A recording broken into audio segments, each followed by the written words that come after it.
Hello বন্ধুরা, রূপকথা চ্যানেলে তোমাদের সকলকে স্বাগত জানাই। বন্ধুরা, আজকের পর্বে এমন এক অভিনেত্রীর সম্পর্কে তোমাদের জানাবো যার রূপ এবং অভিনয় ভারতীয় সিনেমার ইতিহাসে এক শিরোপায় পৌঁছে দিয়েছিল। তার সৌন্দর্য মানুষকে পাগল করে দিয়েছিল। শুধু তার অসামান্য রূপই নয়, অভিনব অভিনয়ের প্রতিভার জোরে 50-এর দশকে এক জেঠিয়া রাজত্ব করে গেছে। তিনি আর কেউ নয়, তিনি অনবদ্য অসামান্য অভিনেত্রী মধুবালা। বন্ধুরা, আজকে এই মধুবালার জীবনী সম্পর্কে তোমাদের জানাবো। তার সৌন্দর্যের আড়ালে কি বিষাদময় জীবন ছিল সে সম্পর্কে তোমাদের জানাবো। তাই স্কিপ না করে ধৈর্য ধরে পুরো পর্বটি দেখো। ভালো লাগলে সবার কাছে অবশ্যই শেয়ার করে দেবে আর একটা লাইক করে দেবে। তাহলে চলো বন্ধুরা, আজকের পর্বটি শুরু করা যাক। বন্ধুরা, মধুবালা 1933 সালে 14 ফেব্রুয়ারি দিল্লির এক দরিদ্র পরিবারে জন্মগ্রহণ করেছিলেন। তার পারিবারিক নাম ছিল মমতাজ জাহান দেওলভি।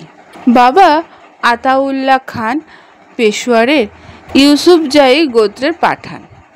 মধুবালা শৈশবে তার পরিবারকে অনেক কঠিন সময় পার করতে হয়েছিল। তার বাবা পেশোয়ারের এক তামাক কোম্পানিতে চাকরি করত, কিন্তু চাকরি হারানোর পর তারা ভাগ্যের সন্ধানে পাড়ি দেয় বোম্বেতে। মধুবালার পরিবার আরও অসহায়তার মাঝে পড়ে যখন 5-6 বছর বয়সে তার 5 ভাই বোন মারা যায়। এরপর 1944 সালে 14 এপ্রিল মুম্বাই ডকে বিস্ফোরণের ঘটায় হারিয়ে যায় তাদের ছোট্ট ঘরটি। পরিবারের এমন দুর্দশার মধ্যে একমাত্র আশার আলো ছিল মমতাজ জাহান ওরফে মধুবালা। মধুবালা মাত্র 9 বছর বয়সে শিশু শিল্পী হিসাবে অভিনয়ের ডাক পেয়েছিলেন বোম্বে ফিল্ম ইন্ডাস্ট্রিতে। শিশু শিল্পী হিসাবে তার অভিনয় দেখে তার মধ্যে জাত অভিনেত্রীর ছাপ খুঁজে পেয়েছিলেন অনেক ছবি নির্মাতা।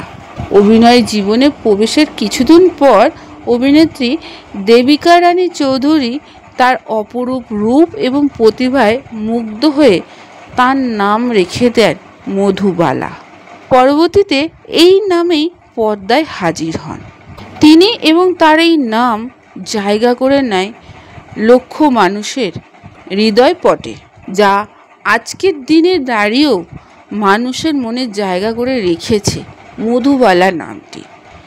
এক কথায় সবাই চেনে, তার রূপে মুগ্ধ হয়ে ওঠে। কিন্তু 14 বছর বয়সে নীলকমল সিনেমায় প্রধান অভিনেত্রীর চরিত্রে অভিনয় করেন তিনি। রাজ কাপুরের বিপরীতে অভিনয় করা এই সিনেমায় সর্বশেষ সিনেমা, যেখানে তিনি মধুবালা নয় মমতাজ নামে পর্দায় হাজির হয়েছিলেন। এরপর মধুবালা বড় পর্দায় আগমন আর পরবর্তী 2 বছরের গল্প শুধু এগিয়ে চলায় তার রূপের জাদুতে রূপলী পর্দাকে মোহবিষ্ট করায়। এরপর 1949 সালে মহল সিনেমার মাধ্যমেই বলা যায় রাতারাতি তিনি মহাতারকা হয়ে যান। এরপর রবীন্দ্রনাথ ঠাকুরের ছোট গল্প ক্ষুদিত পাষাণ অবলম্বনে নির্মিত হয় মহল সিনেমাটি। এই সিনেমাটি বিপুল সাফল্য তার কেরিয়ারের অন্যতম টার্নিং পয়েন্ট হয়ে ওঠে। এরপর মধুবালার জনপ্রিয়তা ক্রমশ বাড়তে থাকে। একে একে মুক্তি পায় দুলারি, বেকুসুর, তারানা, বাদল সহ অন্যান্য ছবি। সবকটি সিনেমাই ছিল বাণিজ্যিকভাবে সফল। মধুবালা তারকা খ্যাতি ভারত পেরিয়ে সাড়া পেলেন হলিউডেও। 1952 সালে আমেরিকান ম্যাগাজিন থিয়েটারে আর্টসে তাকে নিয়ে the biggest star in the world and she is not Beverly hills এই শিরোনামে একটি আর্টিকেল প্রকাশিত হয়।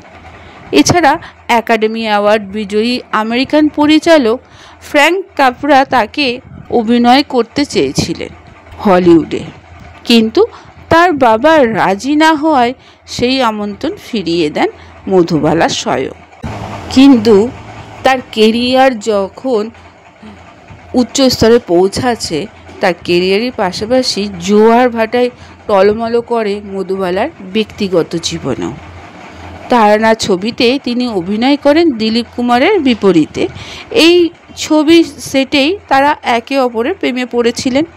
শুটিং চলাকালীন একদিন মধুবালা তার হেয়ার ড্রেসারকে দিয়ে দিলীপ কুমারকে প্রপোজ করেন এবং দিলীপ কুমারও সেটা গ্রহণ করে নেয়। আর তিনি এটি বেশ উপভোগও করতেন, কিন্তু সত্যিকারভাবে ভালোবেসেছিলেন দিলীপ কুমারকে।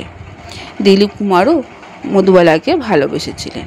তারা একসাথে গাঁটছড়া বাঁধার পরিকল্পনা করেছিলেন ঠিকই, কিন্তু ভবিষ্যতে সেটা হয়ে ওঠেনি। কারণ এদের ভালোবাসার মধ্যে বাধা হয়ে দাঁড়িয়েছিলেন মধুবালার বাবা আতাউল্লাহ খান।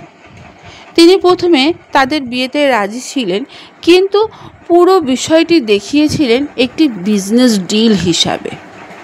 আতাউল্লাহ খান ততদিনে একটি প্রোডাকশন হাউস খুলেছিলেন, সেই হাউসের মালিক ছিলেন।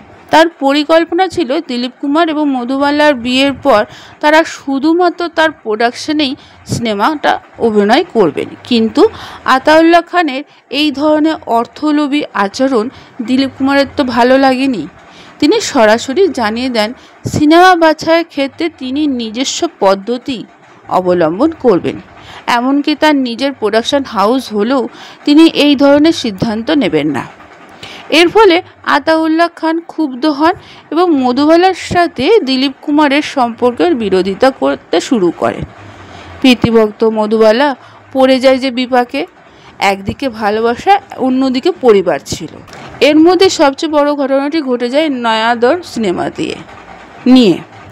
দিলীপ কুমারের বিপরীতে সিনেমায় অভিনয়ের জন্য চুক্তিবদ্ধ হন মধুবালা, আর এর জন্যই অগ্রিম টাকাও নিয়ে নেন তার বাবা। 15 দিন শুটিং করার সিদ্ধান্ত হয়। পুরো শুটিং ইউনিট ভোপালে যাবে শুটিংয়ের জন্য, কিন্তু বেঁকে বসে আতাউল্লাহ খান এবং মধুবালাকে ভোপালে যেতে দেননি। ফলে বিপাকে পড়ে যায় প্রযোজক এবং পরিচালক বি.আর. শর্মা। শেষে মধুবালার পরিবর্তে বৈজয়ন্তীমালাকে অভিনয় করান তিনি। মধুবালার বাবার কাছে অগ্রিম টাকা ফেরত চাইলে তিনি দিতে অস্বীকার করে, কিন্তু সেটা আদালত পর্যন্ত পৌঁছায় এবং সেটা অনেক দূর গড়ায়। ফলে অভিনেতা হিসাবে মামলার সাক্ষ্য দেন দিলীপ কুমার। প্রেমের বিপরীতে তার কাছে প্রাধান্য পায় সত্য ও নৈতিকতা। তিনি আদালতে মধুবালার বাবার বিরুদ্ধে সাক্ষ্য, ফলে দুজনের মধ্যে আস্তে আস্তে দূরত্ব শুরু হয় এবং একটা সময় দিলীপ কুমার আর মধুবালার মধ্যে ভাঙন ধরে যায়। দিলীপ কুমার মধুবালাকে বিয়ে করার জন্য শর্ত দিয়েছিলেন। প্রথমত, আতাউল্লাহ খানের অর্থলোভী ও দাম্ভিক আচরণে ক্ষুব্ধ হয়ে তিনি পরিবারকে ছাড়তে বলেন, আর দ্বিতীয়ত স্টুডিওর বদ্ধ পরিবেশে মধুবালা প্রায় অসুস্থ হয়ে পড়তেন বলে অভিনয় ছাড়তে বলেন। কিন্তু মধুবালা অভিনয় ছাড়তে রাজি হলেও পরিবারকে ছাড়ার কথা মেনে নিতে পারেনি। গভীর অভিমানে বুকে চেপে তিনি সম্পর্কটা ক্রমশ ভেঙে দেন। আর বলা যায় শুধুমাত্র প্রেমিকের উপর প্রতিশোধ নেওয়ার জন্য পরবর্তী সময়ে মধুবালা কিশোর কুমারকে বিয়ে করেন। সেই সময় কিশোর কুমার অলরেডি বিবাহিত ছিলেন। তার স্ত্রী ছিলেন রুমা গোঠাকুরতা। তার সাথেও কিশোর কুমারকে তিনি বিয়ে করেন এবং মধুবালা আর কিশোর কুমারের সম্পর্কটাও ক্রমশ টালমাটাল হয়ে যায়, কারণ কিশোর কুমার বুঝতে পারেন যে মধুবালা দিলীপ কুমারকে ভালোবাসতেন। কিন্তু পরবর্তী সময়ে দিলীপ কুমার আর মধুবালার সম্পর্কের উত্থান পতনের সাক্ষী হিসাবে কালজয়ী হিন্দি সিনেমা তৈরি হয় মুঘল-ই-আজম। তাদের সম্পর্কের গুঞ্জন যখন ছড়াতে শুরু করেছে, এমন সময় পরিচালক কে আসিফ তাদের কাছে আসেন এই সিনেমাটি নিয়ে। তিনি চেয়েছিলেন তাদের বাস্তব জীবনের মন দেওয়া নেওয়া রসায়নটা যাতে জীবন্ত হয়ে ফুটে উঠুক এই রূপলী পর্দায়। 9 বছর ধরে নির্মিত হওয়া এই সিনেমাটির সাক্ষী হয় আরও বেশি কিছু মানুষ। দিলীপ কুমার মধুবালার বাস্তব জীবনে তুমুল প্রেম, সে প্রেমের ভাঙনের সুর এবং এরপর বেদনা, বিদুর বিচ্ছেদ সমস্ত কিছু এই সিনেমার মধ্যে ফুটে ওঠে। আর এর ফলস্বরূপ সিনেমাটি কেবলমাত্র তাদের কেরিয়ারের সেরা সিনেমা নয়, গোটা হিন্দি সিনেমার ইতিহাসে একটি মাইলস্টোন তৈরি করে ফেলেছিল। এই সিনেমার পর আরও 5টি সিনেমাতে অভিনয় করতে পেরেছিলেন মধুবালা, কারণ ততদিনে তার শারীরিক অসুস্থতা প্রকার ধারণ করেছিল।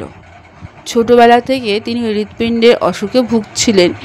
তার হৃৎপিণ্ডে একটি ছোট ছিদ্র ছিল। শোনা যায় মধুবালা অনেক দিন আগে থেকেই নিজের অসুখ সম্পর্কে জানতেন, কিন্তু পাছে এর জন্য তার কাজের সুযোগ না পান এই ভয়ে বাবা এটি প্রকাশ করতে বারণ করেছিলেন। অসুস্থ শরীর নিয়ে তিনি নিয়মিত কাজ করেছিলেন পরিবারের ভরণ পোষণের জন্য। এই অসুখের ফলে তিনি শয্যাশায়ী হয়ে পড়েন।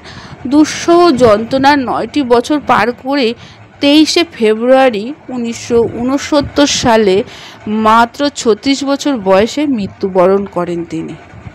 স্বপ্নভঙ্গের বেদনা নিয়ে চলে যান কোটি মানুষের স্বপ্নের নারী। এক বুক অভিমান আর ভালোবাসার জন্য বুভুক্ষ হৃদয় নিয়ে চলে যান এই রূপলী পর্দার ভালোবাসার প্রতিমা মধুবালা। কিন্তু তার উপহারস্বরূপ এই মুঘল-এ আজম সিনেমাটি আজও পর্যন্ত মানুষের হৃদয়ে জায়গা করে রেখেছে। বন্ধুরা, তোমাদের কেমন লাগে এই অভিনেত্রী মধুবালাকে? কমেন্টে অবশ্যই জানিও। বন্ধুরা, আজকের পর্বটি এখানেই শেষ করলাম। এতক্ষণ আমার ভিডিওটি দেখার জন্য ও শোনার জন্য তোমাদের অসংখ্য ধন্যবাদ।